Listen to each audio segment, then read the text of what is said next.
How to convert USDT to Tron or TRX on Binance.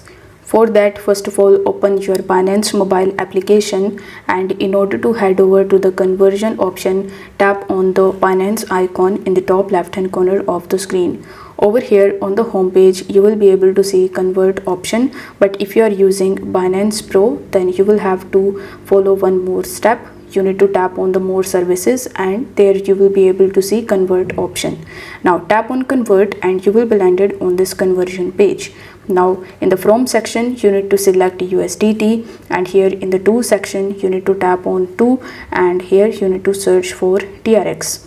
Now once you are able to find TRX in this list, you need to just tap on it in order to select it.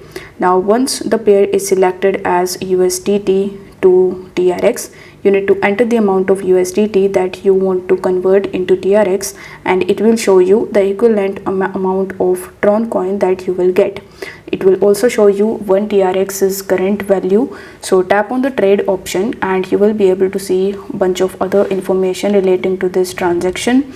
Now instead of the refresh option, you will be able to see the confirm option.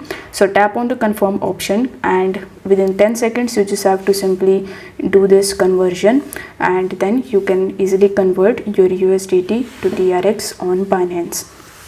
If this video helped you out, then don't forget to like the video for more these types of tutorials. Thank you so much for watching. I will see you in the next one.